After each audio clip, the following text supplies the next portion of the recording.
Good afternoon. Hey, we're on. I'm Pete Johnson, founder of Rock from the Heart. Thanks for coming today. I haven't seen that video in a long time. I kind of forgot about how cool that was, having a bunch of people who basically were laying there with their life on the line, and they come back, and I asked them to make a video with me of a Huey Lewis song, some heart song, and we decided on that. That was a good heart song, you know. Enough of that, though. Kind of fun stuff. Anyway, welcome. Thanks for coming today. And we have a MC today that I'm going to tell you about her. Her name is Noelle Rude. And it's hard to say Rude because when I met her, she had a different last name. I think it was Bakken. No, that's my sister's friend, Noelle Bakken. Never mind. Amundsen, that's it. She says, yes, that's it, Pete. Anyway, I'm just going to read this. My name is in it, so I'll try and say me instead of Pete so I don't sound like I'm crazy. One of those third-party talkers like people do sometimes. Okay, Noelle Rude has known Amy and me.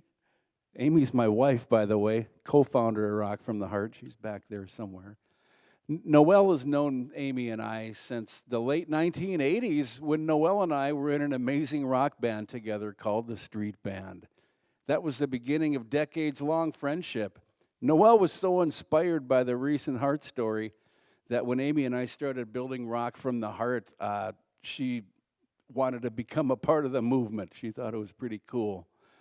She started with volunteering to drive the band Night Ranger around when we had them, and that evolved into singing a recording with Noelle and I made of Listen to Your Heart that was shared on Heart Valve Awareness Day last year by the Alliance for Aging Research. And ultimately, she became a board member of Rock from the Heart, which made me really happy. That was cool. By day, Noelle is vice president for data and insights at Connexus Credit Union based in Wausau, Wisconsin. By night, you might find her on stage with a band or an open mic night where she still shares her passion for music.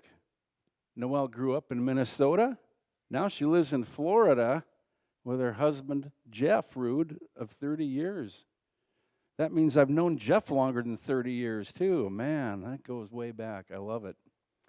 They have 2 adult children, Madison and Jack, and son-in-law Taylor. And last but not least, Dog Scout. Rough. Give a hand to Noelle. Here she comes.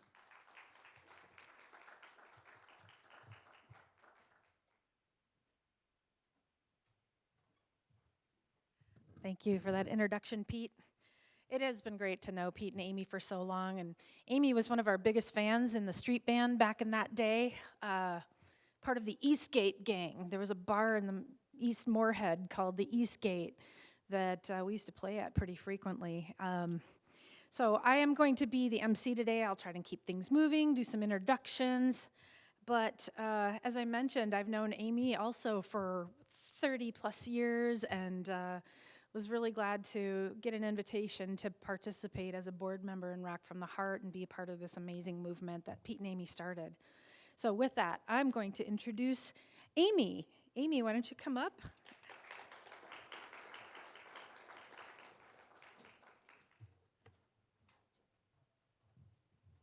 Thank you, Noelle. When you're vertically challenged, you always have to move the microphone down. Being married to a musician, technical person, I've learned microphone etiquette, so I try to be real careful. So thank you all for being here. We know Mother Nature tried to play some tricks on us this year, so we're grateful to those of you that were able to make it to be here with us in person. And for those whose flights got canceled, or southwestern Minnesota or other parts where they didn't want to make the drive that are joining us online on the live stream, we thank you for being here as well. A little later on today, Pete and I are going to tell our story, but basically, Rock from the Heart was born out of a need to get more information out to the public about aortic disease. We hear a lot about, cardiovascular disease and high blood pressure and strokes, which is all very important. But when Pete got the call that he had an aortic aneurysm and aortic stenosis that would require surgery, neither one of us had ever heard those terms before. We didn't know what to think, and I went directly to the internet and scared myself. I was so sick I could hardly move. So when Pete was in the hospital after his surgery or before his surgery, it all kind of mushes together those days. He said, you know, when I get to the other side of this thing, I want to do something to help other people so that maybe they're not so scared when they get diagnosed. And also to encourage people that as you get to your 40s and your 50s, you can be in the best shape of your life physically. You can be running marathons. But if you were born with a condition that was going to lead to a potential valve disease later on, for instance, a bicuspid valve, or if you had genetics in your family history that might lead to an aortic aneurysm, you need to take a deeper look. And that is what we're doing. Our goal is to put aortic disease on the map, make the words aortic disease, aortic stenosis, heart valve disease, aortic aneurysm, and aortic dissection in every person's vocabulary. A friend I've met along the way is going to be speaking here today too, and I want to just give a shout out to our team who came the farthest, Karen, East Coast, Baltimore, from Maryland. They made it. But on that note, you know, I just wanted to keep this again. We'll tell our story. I want to thank each and every one of you for being here today. Please tell your friends about what we're doing. We started in Minneapolis. We added Fargo last year. And this year we have this event. In April, we're going to Baltimore, Maryland. And in May, we're returning for our second time in Fargo, North Dakota. Because it doesn't matter where you live. Aortic disease is out there. It's in your family. And there is probably somebody in this room or watching this broadcast that is living with aortic disease and does not know it yet. So thank you for being here, and hand it off to Noelle.